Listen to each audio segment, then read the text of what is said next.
Hello friends, कैसे हो आप सभी। तो आशा करती हूँ अच्छे होंगे और आपका स्वागत है आपके अपने यूट्यूब चैनल पर जिसका नाम है जीएस विद नेहा। तो आज की हमारी क्लास रहने वाली है लक्ष्य सीरीज़ में क्लास नंबर 33।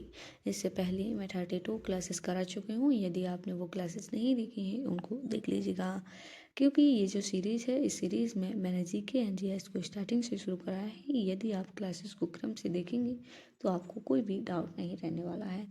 साथ ही ये जो सीरीज़ है आगे आने वाले सभी एग्ज़ाम यानी कि 2026 और 27 में खास करके जो भी एग्ज़ाम होंगे उन एग्ज़ाम्स के लिए मोस्ट इम्पोर्टेंट ये सीरीज़ रहने वाली है। यदि आप चैनल पर नया हैं तो चैनल को सब्सक्राइब एंड वीडियो को लाइक हो सके तो शेयर भी कर दीजिएगा। तो आइए स्टार्ट करते हैं। सबसे पहले हम बात करने वाले हैं इंडियन पॉलिटी में। ओके, मैंने आपसे बोला है कि क्लासेस को क्रम से देखिएगा, क्योंकि मैंने सारी चीज़ें स्टार्टिंग से ही शुरू कराई हैं। तो यदि आप पीछे की क्लासेस भी देख लेंगे तो आपको अच्छा समझ आएगा। जो आर्टिकल 108 है जिसमें दोनों सदनों की संयुक्त बैठक का प्रावधान दिया गया है, ध्यान रखिएगा। ओके, 108(1) जिसमें गतिरोध दोनों सदनों के बीच उत्पन्न होता है। इस स्थिति में जो राष्ट्रपति हैं वो संयुक्त बैठक बुला सकते हैं। 108(2) जिसमें लोकसभा का जो अध्यक्ष है वो संयुक्त बैठक की अध्यक्षता करता है। उसकी अनुपस्थिति में लोकसभा का उपाध्यक्ष संयुक्त बैठक की अध्यक्षता करता है। और यदि दोनों की अनुपस्थिति हो, दोनों अनुपस्थित हैं, तो राज्यसभा का उपसभापति है वो संयुक्त बैठक की अध्यक्षता करता है। संयुक्त बैठक का प्रावधान ऑस्ट्रेलिया के संविधान से लिया गया है, ध्यान रखिएगा। संयुक्त बैठक अब तक 3 बार हो चुकी है। दहेज प्रथा, दहेज निषेध विधि ये 1960, और ये बैंकिंग सेवा आयोग ये 1977, और आतंकवाद निरोध ये 2002। ये 3 बार संयुक्त बैठक हुई है, ध्यान रखिएगा। ओके, नेक्स्ट जो आर्टिकल 109 है इसमें धन विधेयक के लिए विशेष प्रक्रियाएं दी गई हैं।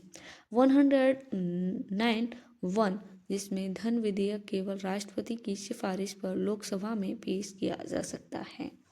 109(2) जिसमें विधेयक की राज्यसभा में पारित होने के बाद वह विधेयक को मंजूरी दे सकता है, संशोधन सुझा सकता है या उस पर कोई कार्रवाई कर सकता है, लेकिन 14 दिन के भीतर अपना जवाब देना होगा उसे। ओके, 109(3) जिसमें लोकसभा राज्यसभा के सुझावों को स्वीकार या अस्वीकार कर सकती है। ओके, आपको कहीं कहीं टाइपिंग मिस्टेक मिलेगा तो उसके लिए सॉरी।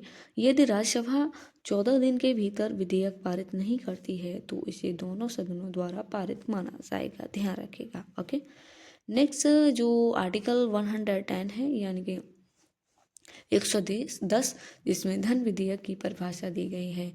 एक विधेयक धन विधेयक है यदि इसमें केवल निम्नलिखित में से संबंधित प्रावधान दिए गए हैं। ओके, तो नीचे देखते हैं, यानी कि जो आर्टिकल 111 है इसमें धन विधेयक पर स्वीकृति दी गई है।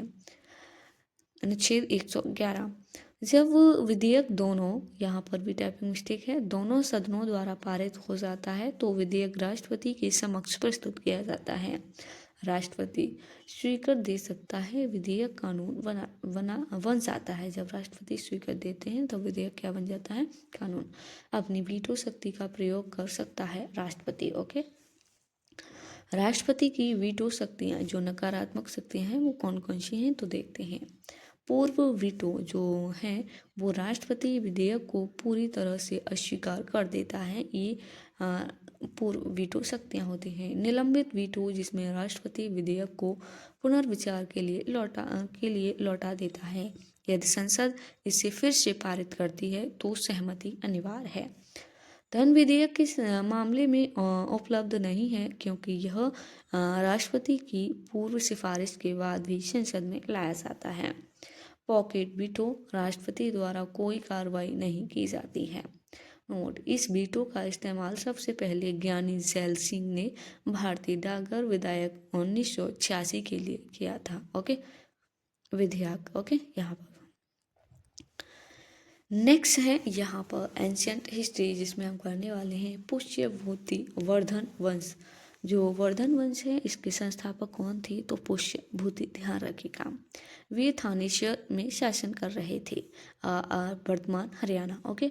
पुत्र प्रभाकर वर्धन, जो पुष्यभूति थे इनके पुत्र का नाम क्या था? प्रभाकर वर्धन। प्रभाकर वर्धन के 2 पुत्र और 1 पुत्री थी। पुत्रों के नाम, एक का था राज्यवर्धन जो सबसे बड़े थे, और हर्षवर्धन ये सबसे छोटे। राजश्री ये इनके पुत्री का नाम था, जिनका विवाह ग्रहवर्मन से हुआ था। ओके, यहाँ टाइपिंग मिस्टेक है, ग्रहवर्मन।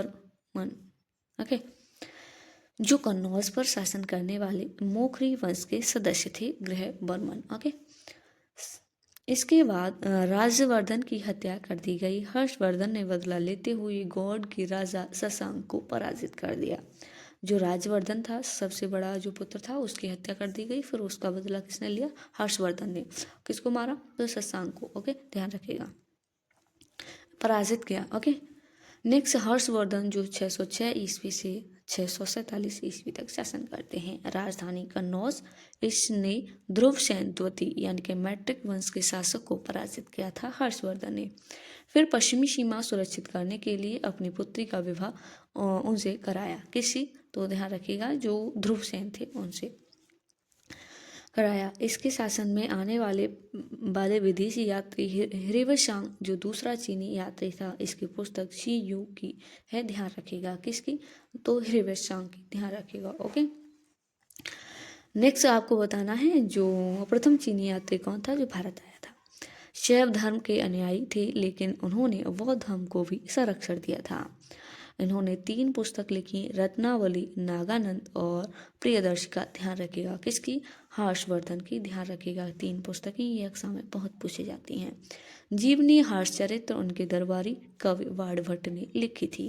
जो हर्षवर्धन थी उनकी जीवनी किसने लिखी थी? उनके दरबार में जो कवि रहते थे जिनका नाम था वाणभट्ट। ओके, उन्होंने कादम्बरी भी लिखी। नर्मदा नदी के तट पर चालुक्य का राजा पुलकेशिन द्वितीय को पराजित किया। उनका प्रशासन साम्राज्य 2 भागों में विभाजित था, प्रत्यक्ष रूप से प्रशासित क्षेत्र और सामंती राज्य। ध्यान रखिएगा। नेक्स्ट हम बात करने वाले हैं एंशियंट हिस्ट्री में वापसी मानसून। जो वापसी मानसून है ये अक्टूबर से नवंबर में होते हैं। ओके, मानसून उत्तर पश्चिम भाग से अपनी वापसी शुरू करता है। ओके, जब यह बंगाल की खाड़ी में गुजरता है तो चक्रवर्ती विक्षोभ उत्पन्न करता है तथा कोरोमंडल तट यानी कि तमिलनाडु में भारी वर्षा करते हैं, जो वापसी मानसून होते हैं। इसे उत्तर पूर्वी मानसून या वापसी मानसून कहा जाता है, ध्यान रखिएगा। अक्टूबर उष्ण बढ़ते तापमान और आर्द्रता को संदर्भित करता है। अक्टूबर माह में वापसी के जो मानसून और स्पष्ट आकाश के कारण भारत में असहज मौसम की स्थिति उत्पन्न करता है, जो अक्टूबर उष्ण। ओके, अक्टूबर में। नेक्स्ट वनस्पति या वन। ओके, वनस्पति की जो भारत की वनस्पति को मुख्य रूप से 5 समूहों में विभाजित किया गया है। कौन कौन सी? तो सदाबहार वन। ओके, ये स्तरीय वन होते हैं। सदाबहार वनों में विभिन्न प्रकार की परतें होती हैं। जो वनस्पति हैं उसको कितने भागों में, कितने समूहों में बांटा गया है? तो 5। ओके, उनको एक एक करके हम सारे के बारे में जानेंगे। सदाबहार वनों के विभिन्न परतें हैं। कौन कौन सी? तो शीर्ष ऊर्ध्वाधर पेड़, मध्य ऊर्ध्वाधर झाड़ियाँ, निचला जड़ी बूटियाँ और झाड़ियाँ। ध्यान रखिएगा, ये ऊर्ध्वाधर, यहाँ पर टाइपिंग मिस्टेक है। ओके, नेक्स्ट देखते हैं ये वाले जो वन है सदाबहार वन, ये पूरे साल हरे भरे दिखाई देते हैं, क्योंकि इन वनों के जो पेड़ हैं वो एक ही समय पर अपनी पत्तियां नहीं गिराते हैं। सदाबहार वनों को वनों में रेगिस्तान भी कहा जाता है। यह उच्च तापमान 22 डिग्री सेल्सियस से ऊपर तथा अधिक वर्षा 200 सेंटीमीटर वाले स्थान पर पाए जाते हैं। भारत में यह पश्चिमी घाट के पश्चिमी भाग, अंडमान और निकोबार द्वीप समूह के उत्तर पूर्वी तमिलनाडु तक भारी वर्षा वाले क्षेत्रों में देखे जाते हैं। उष्णकटिबंधीय सदाबहार वनों में पृथ्वी पर सबसे अधिक जैव विविधता होती है। यहाँ की वनस्पति आवशुन, महोगनी, रोजवुड, रबर, सिनकोमा आदि पादप हैं। ध्यान रखिएगा। ओके, ये वनस्पतियों के नाम दिए गए हैं। नेक्स्ट पर्णपाती वन मुख्य रूप से हिमालय की तलहटी में पाए जाते हैं। इन्हें मानसून वन भी कहा जाता है। 70 से 200 सेंटीमीटर तक की वर्षा प्राप्त करने वाले क्षेत्रों में फैले हुए हैं। यह गर्मियों में 6 से 8 सप्ताह तक अपनी पत्तियां गिराते हैं। यह भारत के सबसे व्यापक वन है। पर्णपाती, ध्यान रखिएगा, इन्हें 2 श्रेणियों में व्यापक रूप से विभाजित किया गया है, नम पर्णपाती वन और शुष्क पर्णपाती वन। तो एक एक करके इनके बारे में जानते हैं। जो आर्द्र पर्णपाती वन है यानी कि नम पर्णपाती, ये स्थान 100 से 200 सेंटीमीटर वर्षा प्राप्त करने वाले क्षेत्रों पर मुख्य रूप से पूर्वी भाग में उत्तर पूर्वी राज्य हिमालय की तलहटी, झारखंड, पश्चिम ओडिशा और छत्तीसगढ़, पश्चिमी घाट के पूर्वी ढलानों पर पाए जाते हैं। उदाहरण के लिए सागौन सबसे प्रमुख हैं। ओके, बांस, साल, शीशम, चंदन, खैर, कुसुम, अर्जुन, शहतूश, ये आदि जो भी ये हैं ये आर्द्र पर्णपाती वन के उदाहरण हैं। ओके, जो इनको याद रखिएगा। ओके,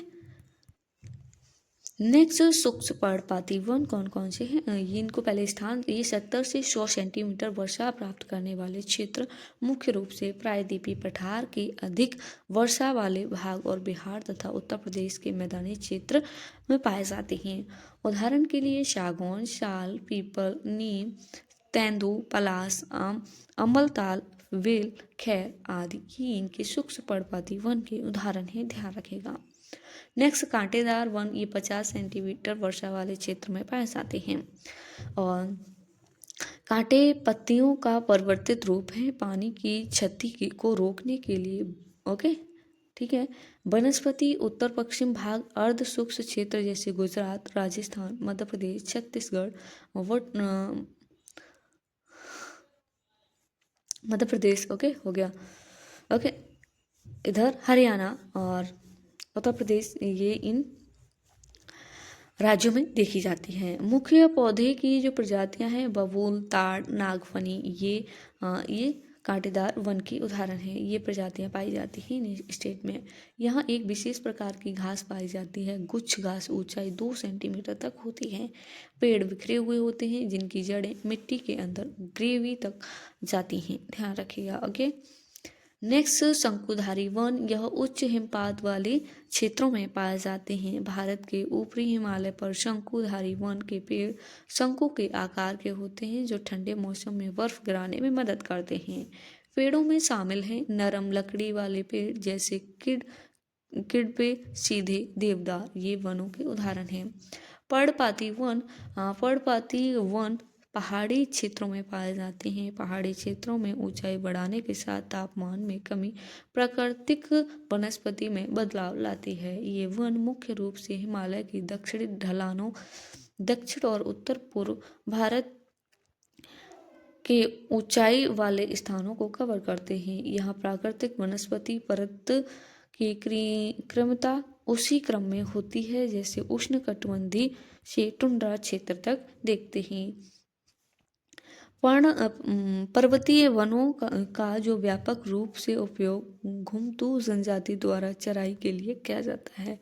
कौन सी जनजाति द्वारा, तो घुमतू, ध्यान रखिए, घुमंतू, यहाँ पर टाइपिंग मिस्टेक है। ओके, नेक्स्ट हम बात करने वाले हैं ज्योग्राफी में, यानी कि कंकाल तंत्र, स्केलेटन सिस्टम, उपांगीय हड्डियाँ।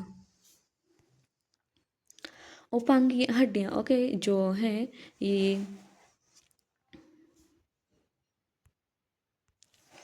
जिसमें हम बात करने वाले हैं हाथ पैर की जो हड्डियां होती हैं। ओके, हाथ की हड्डियां जो हैं ये टोटल कितनी होती हैं, तो 30, ध्यान रखिएगा। वो यानी कि 30 होती हैं दोनों में, 30 टोटल होती है 60। ओके, ह्यूमरस ये अपर आर्म्स में होती हैं, 2 ओके, एक दोनों में होती है। रेडियस ये कोहनी के नीचे होती है, इनकी संख्या 2 होती है।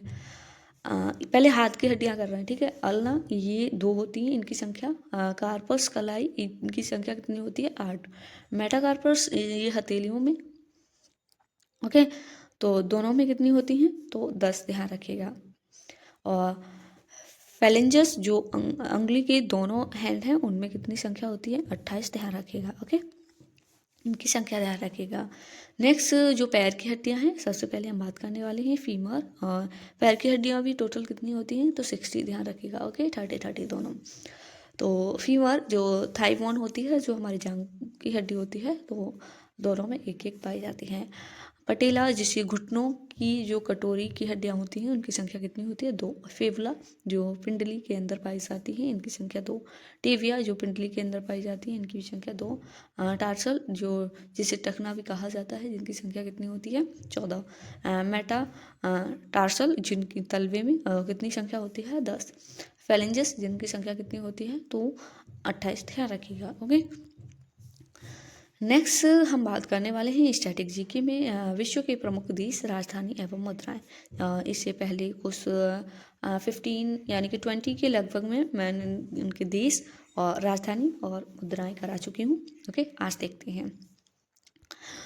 म्यांमार की राजधानी क्या है, नेपिडा, और मुद्रा क्या है, क्यात। ईरान की राजधानी तेहरान, मुद्रा रियाल। कुवैत की राजधानी कुवैत सिटी, मुद्रा दिनार। अफगानिस्तान की राजधानी काबुल, मुद्रा अफगानी। इराक की राजधानी बगदाद है, मुद्रा दिनार। मलेशिया की राजधानी कुआलालंपुर, मुद्रा रिंगिट। तुर्की की राजधानी अंकारा, मुद्रा लीरा। मालदीव की राजधानी माले, मुद्रा रुफिया। दक्षिण कोरिया की राजधानी सियोल और मुद्रा वॉन। वियतनाम की राजधानी हनोई और मुद्रा डांग। थाईलैंड की राजधानी बैंकॉक, मुद्रा वहद। सऊदी अरब अमीरात की राजधानी रियाद और मुद्रा क्या है, रियाल। ध्यान रखिएगा, ये मोस्ट इंपोर्टेंट है। मुद्राओं या राजधानी से एक नई क्वेश्चन पूछा जाता है, तो आप अच्छे से याद रखिएगा। ओके, मैं थोड़ा थोड़ा ही करा रही हूँ स्ट्रेटेजी के में, ताकि क्योंकि आपको उसमें सारा याद ही करना पड़ता है, तो इस वजह से आज इनको 2 से 3 बार रिविजन कर लेना, तो आपको याद हो जाएंगे। तो ये थी आज की हमारी क्लास। तो आपको बताना है कमेंट बॉक्स में आपको क्लास कैसी लगी। साथ ही यदि हमसे कोई टाइपिंग मिस्टेक या भूल होती है, तो आप हमको कमेंट बॉक्स में बता सकते हैं। और यदि आपको इस क्लास की PDF चाहिए, तो हमारा टेलीग्राम चैनल है, उस चैनल की लिंक मैं इस क्लास के नीचे कमेंट बॉक्स में नीचे पिन कर दूँगी, जहाँ से आप उस चैनल को ज्वाइन कर लेना और आपको सभी क्लासेस की PDF मिल जाएंगी। ओके, तो मिलते हैं नेक्स्ट क्लास के साथ। तब तक के लिए आप अपना ख्याल रखिएगा, अच्छे से तैयारी करते रहिएगा।